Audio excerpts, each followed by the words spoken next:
Hello, everyone, and welcome to the latest installment of the Indie Initiative here on Insider Gaming. I'm your host, as always, Mike Straw. Pleased to be joined by a good friend here who I've talked to for years now about his game, Danny Jugan, the creator, the founder of Axis Games, and the head of Axis Football 24. Danny, first off, thank you again for what's become basically a yearly talk between you and I. Definitely. It's good to see you again. Thanks for having me on. So, for those who don't know, which based because this is a newer series, new audience, what is Axis Football? So Axis Football is a simulation style American football game. Our goal is to reproduce American football as closely as we can. So what you see on the field is what we hope to produce inside of the game. Our goal is to make it as realistic as possible. Everything down from player movement to plays, playbooks, how you manage your franchise, all that sort of thing.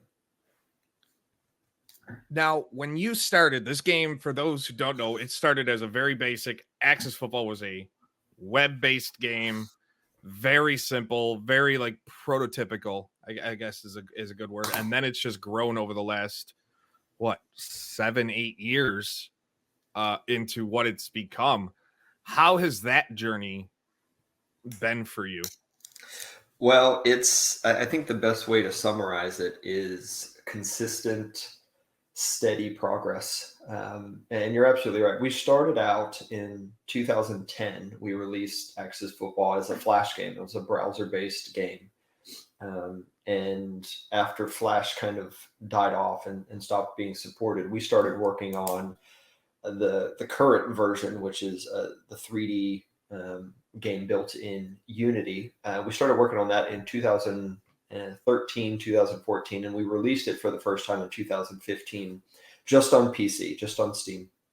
And we have released every year from then. And so we are approaching 10 years working on it. And our goal from the beginning, if you go back and you look at those old videos, the game itself has come a long way, but we've always tried to be really consistent with our message to the community, transparent with where the game is and where we're going. And our goal was always to take whatever money the game earned through revenue, sales, that sort of thing, and reinvest it back into the game. And we kind of said that from the very beginning, that was our goal, that was our strategy. And so every year we took the feedback from the community, parts of the game that they wanted to work on, and we refined it, improved it, replaced it, rebuilt it from scratch, and we did that iterative process from the beginning. And now, almost 10 years into it, we're really starting to have our hands on a game that's a lot of fun and you can do a lot of cool stuff with. For you obviously, like you mentioned, 2010 Flash game, but you've been into game development, the game, you've taught game development classes, but what about your journey to get to this point? That people like, how did you get from just working on a small Flash game to now, a decade and a half later almost, you have this annual franchise at your fingertips? It's been a little bit of a dream come true, and there's so my goal, and you mentioned teaching game development. I try to practice what I teach in the classroom, and going into the industry as a game developer is not necessarily for everybody. Some people really love it, but it can be very demanding. The hours can be rough, can be extremely stressful, all that sort of thing. And my goal with not only the company, but the game and myself was to not be essentially married to my growth in this game. And so my approach was always to kind of take it slow and steady, because I'm very much a believer in a close family, spending a lot of time together as a family. And so I knew I didn't want to have a ton of time devoted to working on a game to the point where I couldn't be a good husband, couldn't be a good father. And so I was able to do that through the support of the community, who have, from the very beginning, purchased the game, which has allowed us to continue to grow slowly. They've been very patient with the fact that we didn't come out of the gates with a game that was going to blow people away. And they've allowed us to grow with them. And so it has just been me and a handful of other small people here and there working on the game. And so we're not a big team. And it's something where we just continue to plug at it, making small, consistent improvements over a long period of time. Similar to investing, you make small contributions over a long period of time, and you end up, after 10 years, like, holy cow, we built this thing. But we couldn't have done that without the support of the community, who kind of saw the vision before we were there. They saw what the game could be, and I think the game that they were picturing 8 years ago is finally the game that they're starting to be able to play. And so we're just super grateful that they believed in us enough to take that journey with us. And we're here where we are today, continuing to do what we love. And you talk about the community and the iterations with the game and the investments and features. I mean, the game went from very basic on the field action, very basic game modes to one of the deepest. If you're a franchise mode sports fan, one of the deepest franchise modes in all of sports games. I mean, when it comes to franchise mode, the deepest, from depth thing, I'm not sitting there because you're not on the same budget as a 2K Sports or anything like that.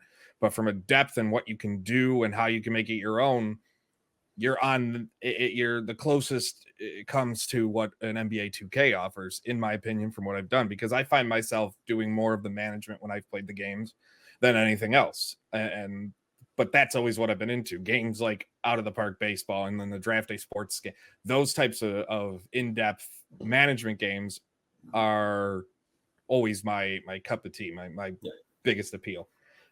And for a football game, you guys have come the closest to getting that, making it deep.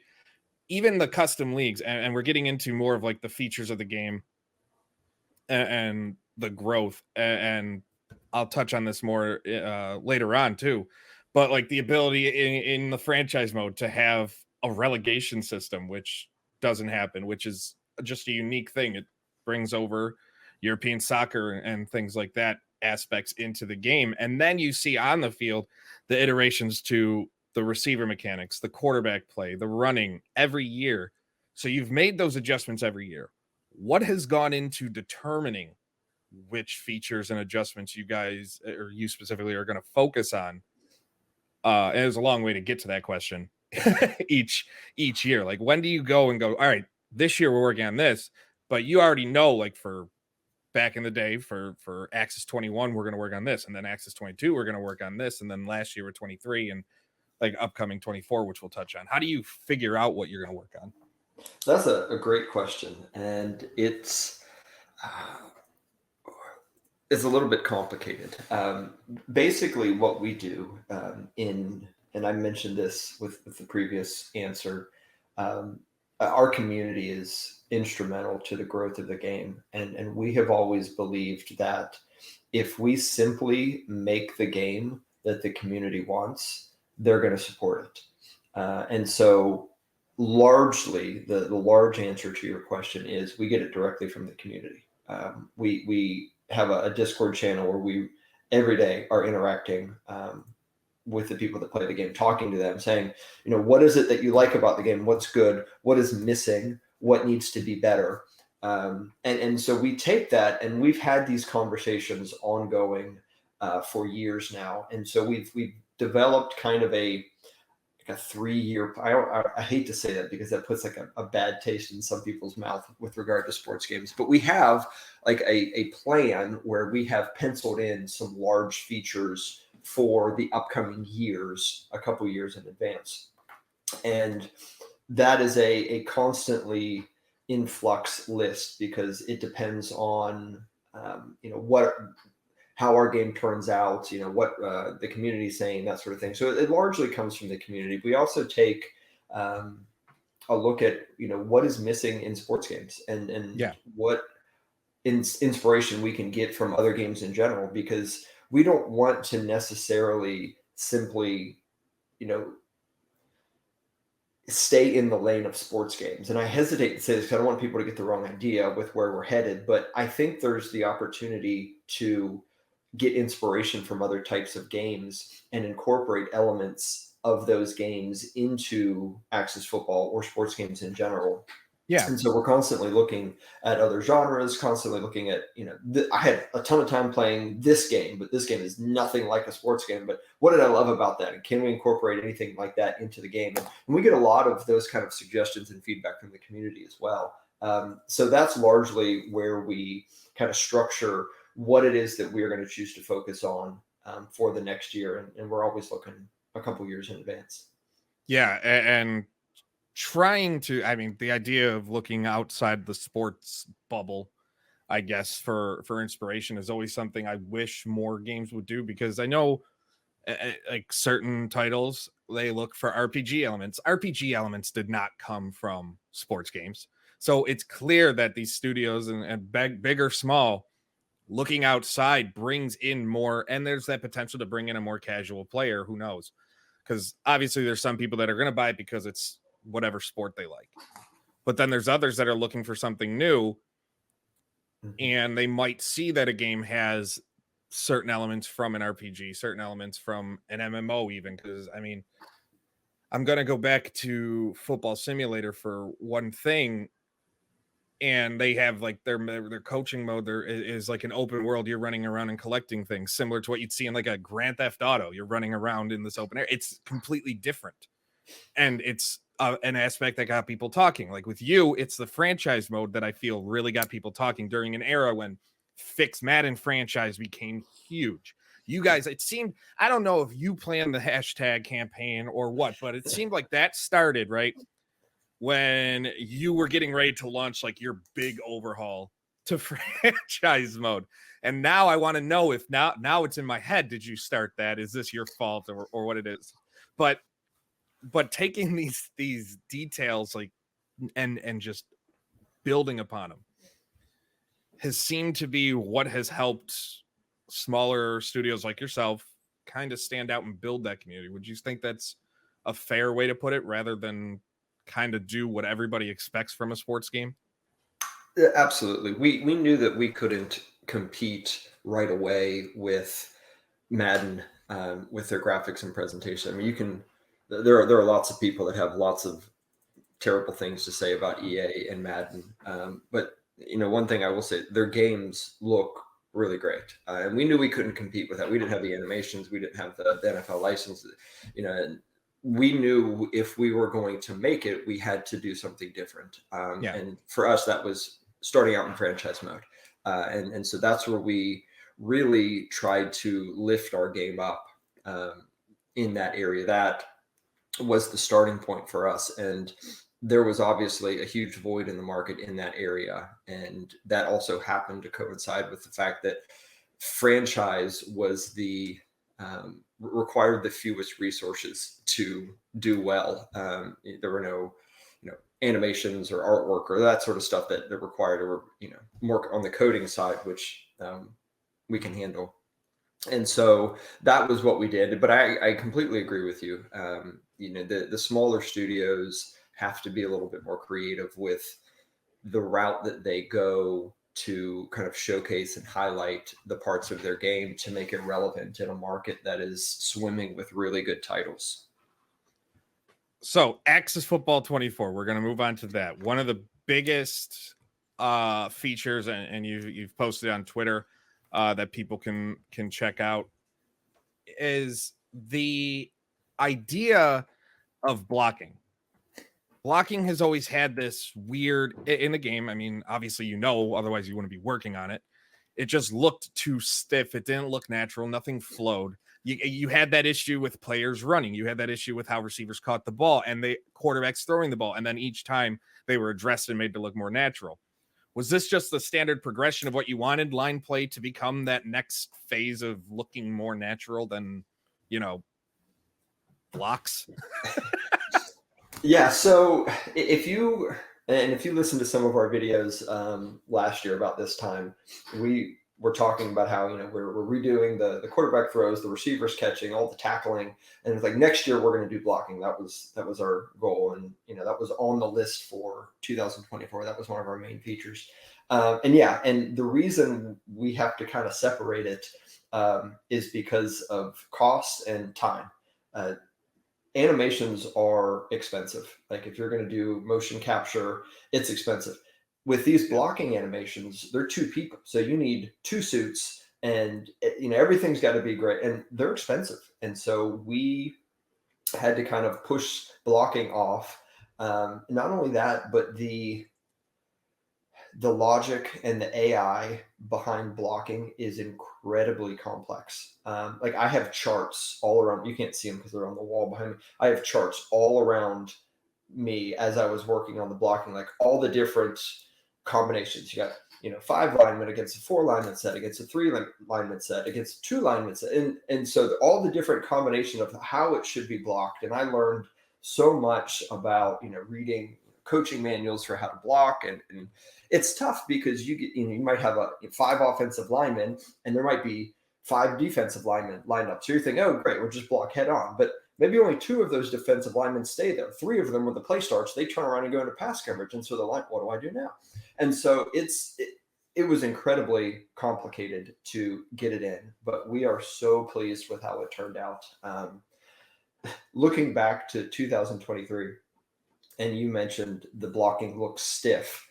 That was generous. I don't know the reason for that is we used the animation for when 2 linemen were blocking wasn't actually a blocking animation. We spliced it out of another interaction with 2 players kind of running into each other. And the same motion on offense is the same motion on defense, which is why it looks kind of weird. And then in the whole game, there was 1 blocking animation. That was it. No matter where a block happened, whether it was pass block, run block, open field block, chip block, doesn't matter. Same blocking animation, and the offensive guy and the defensive guy played the same exact animation. And so that's why it looked stiff. That's why it looked very generic. And one of the main criticisms we got is, the pocket doesn't look natural, blocking doesn't look great.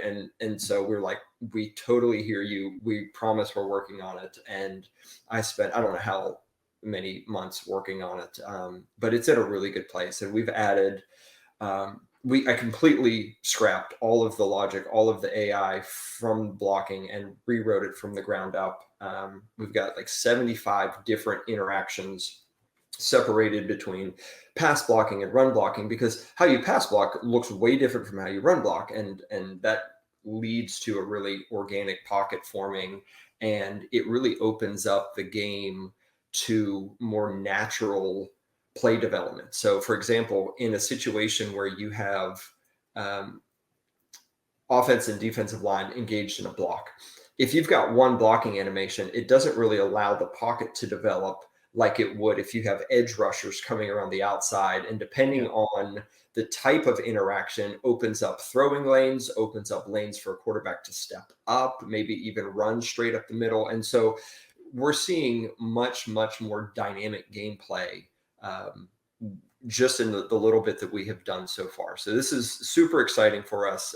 The trenches will look much better, we promise. And this was really the last major missing piece to the gameplay side. Certainly we have lots to improve still, but this was like the last major area that was severely below and behind all of the other aspects. So we're really happy with where it is and how it's turned out. With blocking then and the offense defensive line engagement, and that kind of being, it seems like now at this point, I don't want to say the foundation is in place, because it's obviously a lot more work than the foundation. The foundation is what you guys have come from the last even 4 years. But do you think you're at a point where overhauls aren't going to be happening? Now it's taking what you have and going back to the quarterback play, back to the receiver play and running backs and running animations. And now it's time to really like improve those rather than any sort of major overhaul moving forward. Yeah, I think that's a really good way to put it. And when I mentioned that, blocking was kind of like the last major missing piece, that's exactly what I was kind of hinting at. We now have a solid foundation where it's just improvements from here. It's not like, well, this needs to be scrapped completely and redone. Everything is good now. And we're just at this point going to be improving it to great and awesome, or whatever the adjectives you want to use. Other than blocking in Access Football 24, what other things have you been working on to bring this year? Sure. Well, we haven't finalized everything yet, but I can share with you some of the things that are finished and will be confirmed to be in the game. The first thing is we have overhauled the defensive playbook. So in 23 and prior, the defensive play calling was pretty limited. You had some standard formations, you had goal line, 5-3, 4-4, 4-3, 3-4, nickel, dime. But that was it. And so we, again, had planned this year to really overhaul the defensive playbooks, adding a lot of different variations to 3-4, variations to 4-4, and all. So you want to run nickel. Now you've got like 6 different nickel packages that you can run. We added all kind of different plays. We added all kind of different zones and logic that goes along with those zones. So we even set up, like, let's say you wanted to have a player assigned to, cover the curl flat area. Well, now there are different plays that have curl flat with a low priority, curl flat with an outside priority. And so our goal was with our game was to be able to, no matter what somebody is doing on offense, there should be an adjustment that you can make on defense to fight against that or mitigate the success of that offensive play. In our eyes, a sports game is incomplete if, like, what the offense is going to do, what they're going to do, but you can't stop it. That's a problem. And so we wanted, on the defensive side, to be able to say, all right, if I know, or if I'm going to guess what the offense is doing, I want to be able to find a defense that will stop that play. And we kind of have already done that on the offensive side. And so this year we really worked on the defensive side. So there's going to be all kind of new formations, all kind of new plays, all kind of new zones that you're going to have access to in those plays, blitz packages, all that sort of stuff. So that's one major new feature that we have added to the game. We have added a resume game feature. And so I know we're all getting older. We all have less time to sit down and play video games. And so what we added in was the ability to leave a game that's in progress and return to it later. Just kind of one of those quality of life things. And, you've always been able to have 4 different save slots for your franchise. And so these games are going to be tied to the franchise. So if you've got 2 different franchises, you can start a game at one and return to it later. And that's completely separate from what you do in the other franchise, which is just, it's really nice to be able to not have to sit down and devote however many times or stuff happens. You need to leave and return to the game later. So that has been a feature that's been requested for quite a bit. We did add that in. We added in a playbook editor. And this is not a play editor. It's a playbook editor. And I'll explain the difference. The goal was we want to add a play editor, but we can't add a play editor where you create whatever play you want. This guy wants you to run a post. This guy, you do this. You can't have that until you first have a way to go through and select what plays you want in your playbook.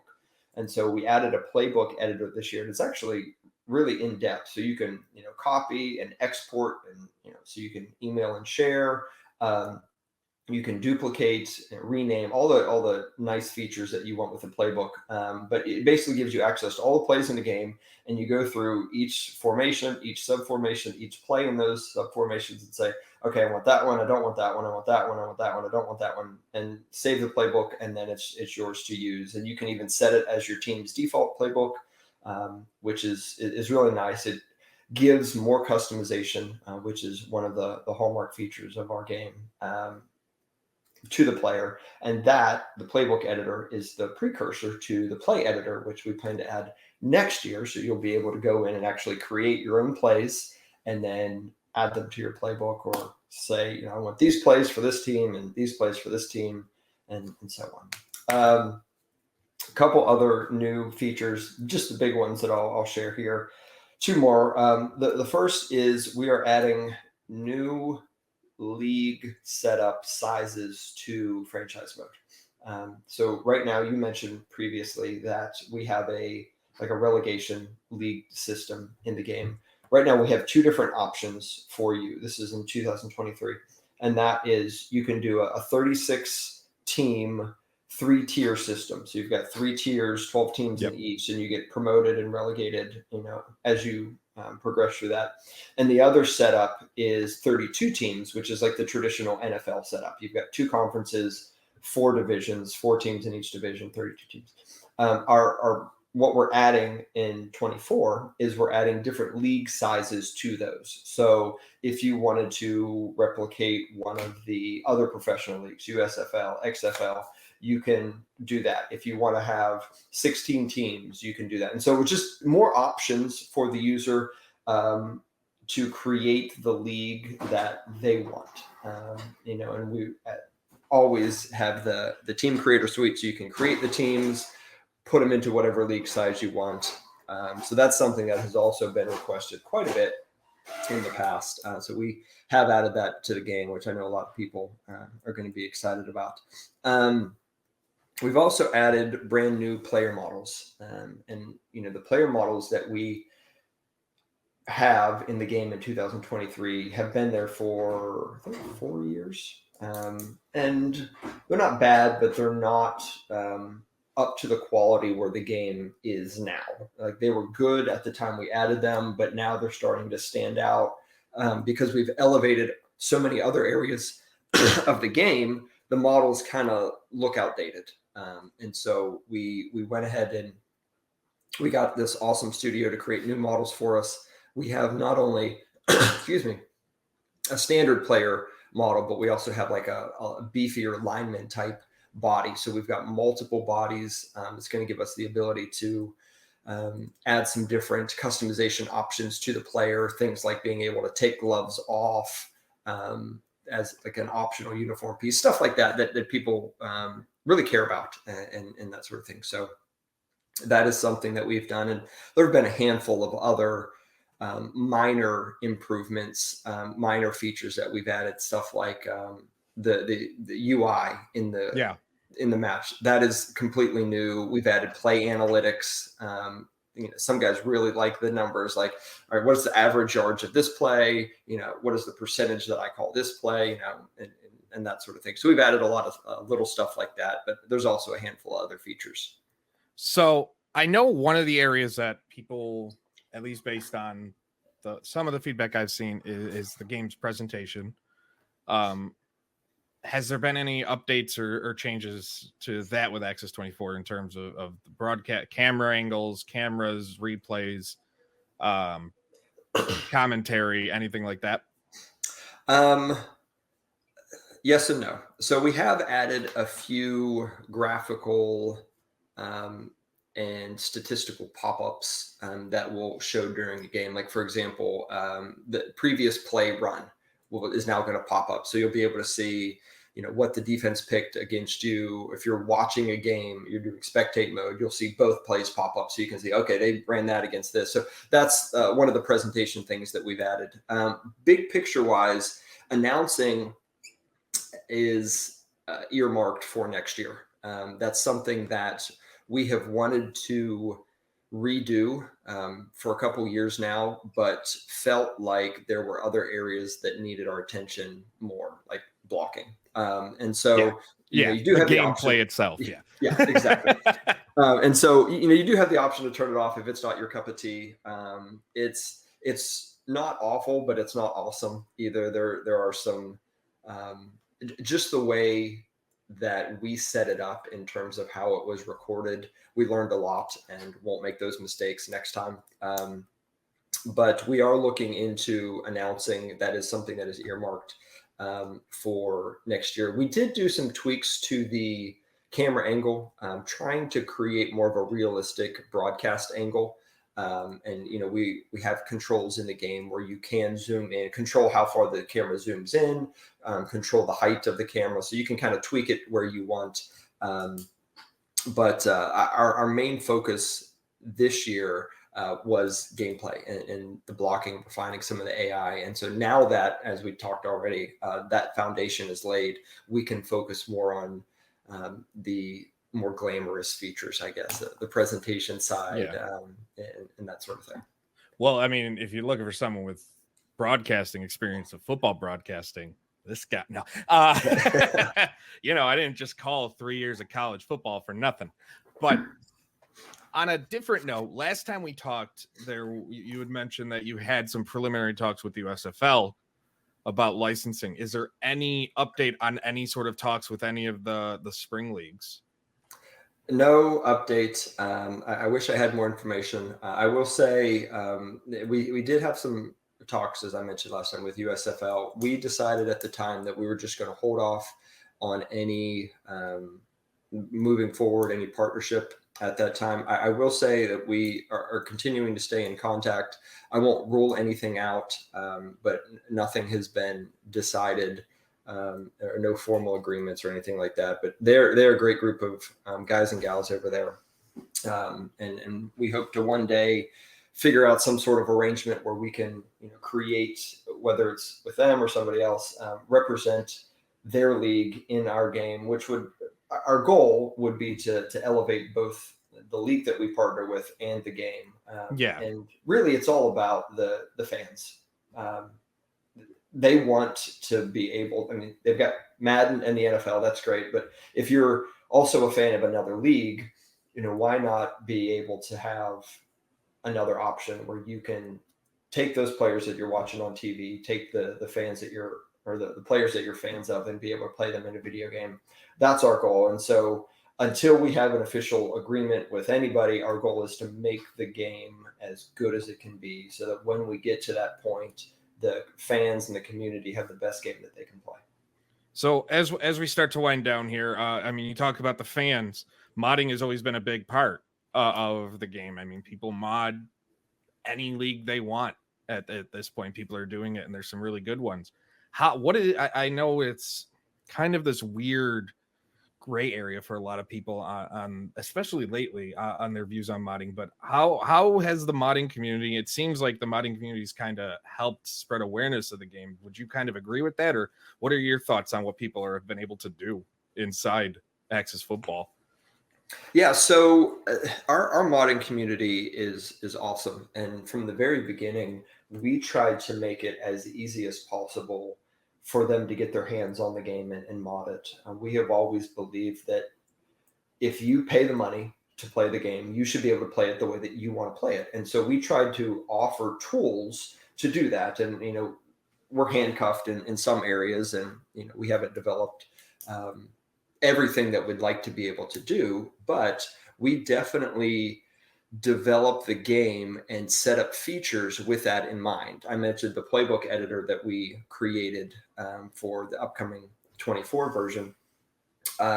We had to spend an extra few days adding in mod support to make it as easy as possible for modders to share what they've done. And so we have, like, with playbooks in the game, you have 3 different versions. You have default playbooks that come with the game. You have playbooks that you create yourself, and then you have external playbooks that get modded in. And we added the ability to export those so that you can share them and have somebody else import them into their game through mods. And so we have always believed that modding is the way to go, and we try to do what we can to extend that to everybody. So we certainly appreciate all of the effort the modders have done, and we plan to continue to support that.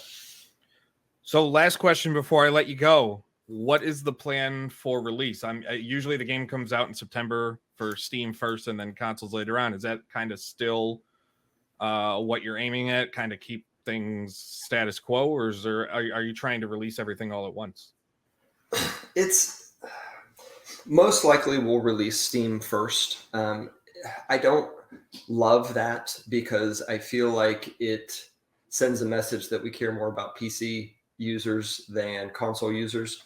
It's not that at all. It has everything to do with doing what we can to make sure that everyone's first experience with the game is as good as it can be. And so, yes, we plan to release in September, and we will most likely release on Steam first. And we do that because releasing updates on Steam is 100% under our control. If there is something wrong with the game, like we release it, there's a bug we didn't catch, I can turn around and fix it and have a new version out in like 2 hours, and everybody's happy. On consoles, that doesn't work like that.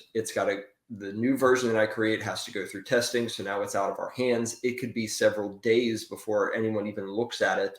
And then if there's something wrong with it, now we have to go through that process again. And we've gone through it. It's been like 10 days before we've been able to put out a patch to address a bug that's in one of the console versions. And so we release on Steam first so that we can fix those issues really fast. And then when we release the game on consoles, that console version already has all the fixes in it. And so that has worked well for us in the past. We feel like the community understands why we do that, but I always like to be as transparent as possible. But yeah, that's the plan. And we're, just so that, there's full transparency. We plan to release on Steam, Xbox, PlayStation. We were on the Switch last year. We partnered with a company that did that. We plan to do that again. Hopefully it won't be quite so long before it's on the Switch, but we plan to get that all out in the fall. Perfect. Danny, as always, I want to thank you for joining me here. I love these talks every year. I love seeing how everything's come across, like following this game and playing it every year for the past, over half a decade now. It's great. This is where I can be, have my opinion on things. It's great to see how a game has come and just the support the community gets. And it seems to be growing every year, which is obviously nice to see. So again, thank you and best of luck and everything. It's been a pleasure. Thank you.